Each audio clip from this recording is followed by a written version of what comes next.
YouTube, what the crap is going on? HeirofCarthage here, coming to you with the Sisters of Slaughter. Now, these strangely dressed ladies are particularly angry in this battle. Not really sure what about. Oh wait, no, I know the answer. They have 9 chevrons, so it's like they've just been juiced up with rage right before the battle, and we're gonna see how they perform. So yes, 9 chevron Sisters of Slaughter being employed. This is going to be Dark Elves versus Vampire counts, by the way. So there's 4 of these, and let me just hit the overhead and show you the armies so you can get ready for this. There are 3 Necrofex Colossus, one of which is Count Noctilus. Over here on this side, there's a line of zombie deckhand mob, and then behind them a couple of gunnery mobs. But all of the money in this army has been invested in these Necrofex and then a gunnery white. And the gunnery white is obviously probably to extend the ammunition on the Necrofex. So the hope here is to have a throwaway army along with the Morgul Haunter who can do some damage to enemy troops, all the while tank everything else out with 3 Necrofex. There's also a couple of Dark Riders in the back, a smart choice against a faction that could very well be fielding artillery and a lot of guns. And of course the Dark Elf army, appropriately, since they're going against these pirates, are led by HeirofCarthage. I'm also trying out a mod here. The mod puts less blood on the unit models, but I think like all the gore effects say the same. So like your models aren't like completely red by the end of the battle, but there should still be some effects over time. So we'll try it out. Whew, man, this game is beautiful. Just look at those 3 Necrofex. These Sisters of Slaughter are ready for some slaughter, and they will have it. Let's watch them in action. Just look at them leaping into action here. Their whips ready to tear the heads off of all these undead, and they will absolutely decimate these deckhand mobs. And remember that they have poison as well, so you can see that the zombie deckhand mobs will be instantly obliterated. And over here on this side of the battlefield, the Necrofex Colossus still firing away at their enemies, and they're going to be able to get a lot of damage done. But in the end, they're obviously going to be faced with a huge amount of remaining infantry. But you can see still an impressive amount of damage able to be done by just gunners and these Necrofex on the approach, but there's no way they can kill all these Sisters of Slaughter in that amount of time. 76 melee defense. These ladies are practically untouchable in melee. I mean, the cannons over here are about the only thing that's going to deal them any damage, because they're just going to be impossible for these low attack units to actually land hits on. And you can see that they just rip through the zombies. And then they're just going to be on to their next target, which is back here supporting the Dark Rider cavalry. It's incredible. Melee defense is actually one of the most important stats in Total War games, especially Total War Warhammer 2. The melee defense is very, very important, because there is no way for a unit to go around it. It's not like armor, where you can use armor-piercing attacks. About the only way around melee defense is just direct damage, or, you know, huge missiles like that. So when you get into an actual melee, there is no way around melee defense. It has to be magic or missiles at that point. This Morgul Haunter is going to be an annoying character here, because HeirofCarthage is very tough. But the Morgul Haunter is a large target, and both of these characters have anti-infantry bonus, except for the fact that Lokir's anti-infantry bonus doesn't apply to the Morgul Haunter because he's a large target. So you can see the Sisters of Slaughter already tremendous number of zombie kills. And that's another piece of this strategy where you're going to see these triple Necrofex, is that they're going to have Noctilus crapping out even more zombies from his Necrofex constantly. That's going to be the way that he becomes more survivable. So there you're going to see it, the drowned dead popping up, and he's going to use that to slowly wear down units while the Necrofex can stay out of combat. Because you can see here, where they get surrounded even by these infantry, they start to take damage very, very quickly. And Noctilus is in the same problem, where these Sisters and Lokir are catching up with him. He's taking a lot of damage. He's not going to be able to heal it off. And so that's why they start crapping out the zombies. See another unit there that summons up out of these necrofex. That's something to be aware of when you go rushing these necrofex units. They can dump a load of zombies and basically delay your ability to attack them. All the other vampire units are gone at this point, and the Sisters of Slaughter are trying to hack their way through these undead ship hulks stuffed with corpses. No doubt there'll be plenty of corpses after this battle, so that the Sisters of Slaughter can continue to create more. These blood effects look a lot nicer. You can see blood on the units, but it's not just like complete overkill. I like this. It's a nice mod.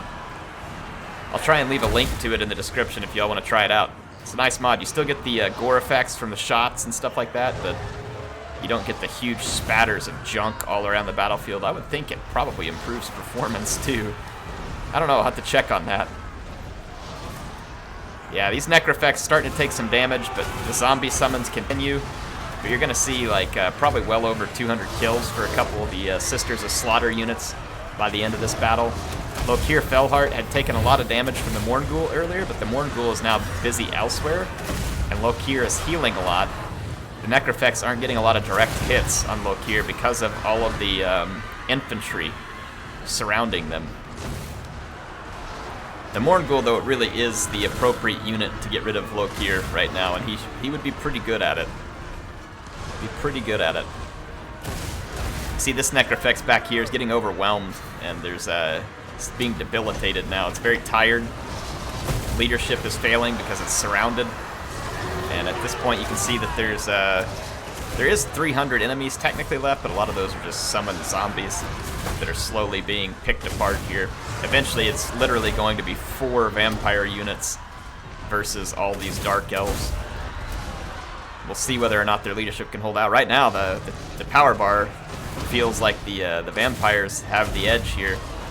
And you can indeed see the amount of damage that these Colossus can do in melee, and then, you know, tack the Mourngul Haunter in there, who's also anti-infantry, and yeah, there's a lot of potential damage that they could cause. Look at the summons here. Again, this is what can get you with the necrofex. But the necrofex is so expensive that you can be assured that if someone has brought 3 of them, the rest of their army is definitely chaff. I like how one of its legs is like a rudder.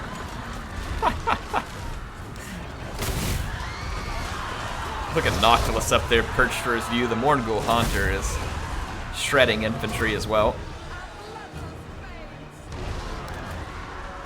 But so much Dark Elf infantry left. And these Sisters of Slaughter are not going to be easily broken. And then they have poison effects as well. So they kind of nerf down. Look out here, the Gunnery White being cut down. So that's going to be one more unit that's gone. These summons over here are decaying out and almost gone. So now there it is. There's going to be your 4 versus 2105. Right now it says 5 because of the Gunnery White hasn't quite dropped, but it will be 4 shortly. He's about to go. And then the two Necrofex where Noctilus is not, their leadership is just not holding up to this constant infantry surrounding here. There goes the Gunnery White. He's toast. So now it is 4. Felheart, however, gets caught by the Mourngul Haunter.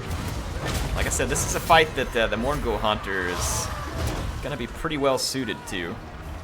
Not to say that Felheart won't cause damage. He will. But the Mourngul Haunter is definitely in the right kind of fight here. Going one-on-one with an infantry lord. So, could be potentially very useful. Noctilus is in bad shape, and both these Necrofex are crumbling. Just kind of watch the cinematic view here. So the leadership on those Sisters of Slaughter is just looking to be too much to overcome. And the Necrofex go down, which leaves just Noctilus and his Mourngul Haunter, but as you can imagine, their leadership is about to suffer. It's about to suffer mightily because of the loss of those 2 units. The only thing holding them up right now is this dump of zombies that came in, but the zombies will be very short-lived. But hey, anything that Noctilus can get right now he needs. He's now crumbling. His leadership's gone. And then the Morngul's leadership gives way. Lokir holds his ground. You can actually see it in the background. Holds his ground despite the tough odds. He is one tanky lord.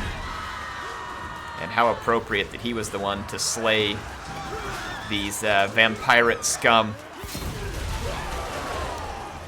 The Sisters of Slaughter in there. Let's go check out the stats. And I appreciate Base Zeus sending this in. Talk about some out-of-the-box unit picks here. I think this is one of those high-risk, high-reward armies, right? If he had spawned up against a like huge gun line of zombies, oh, he would have been in trouble because the Sisters of Slaughter would have got shot up so bad. May still have worked because he had some of the extra infantry, but I mean, he would have gotten shot up something fierce if he would have brought like a huge gun line. But instead, the 3 Necrofex Colossus units, along with the Morngul, ate up almost all of the spend for the Vampire Coast, and then left in this situation where these cheap infantry units just get absolutely destroyed by some Sisters of Slaughter who are apparently very well versed in the arts of taking out crap infantry. With 76 melee defense, poison attacks, and there's physical resistance in there, so it is an absolute nightmare. Look at the kills on these units. Almost nothing, and some of those probably, I mean, these ones came from bullets, but these other ones, for all I know, came off of like a Bleak Sword or a Dread Spear.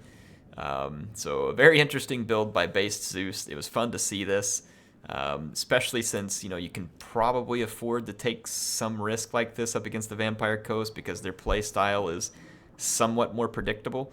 You never know exactly what you'd run up against, but it was an interesting one, and I appreciate him sending it in. I had fun watching it, and just wanted to show it to you all to remind you that it won't always work, but you can always think up some kind of different strategy there. I mean, the Sisters of Slaughter are the perfect counter to almost every unit on the Vampire Coast roster. In terms of infantry, they certainly are. Not even Depth Guard would have much fun up against that, because they would just be outnumbered so badly. And that melee defense, it is just so hard for units to land a hit while they're being poisoned, which takes away melee attack, if I remember right, and leadership, and you have 76 melee defense. So pretty incredible stats there on those Sisters of Slaughter. Hope y'all enjoyed this one. I'll be back with more soon. If you want to see more, make sure to like and subscribe, and I will see you back with some more content. HeirofCarthage, signing out.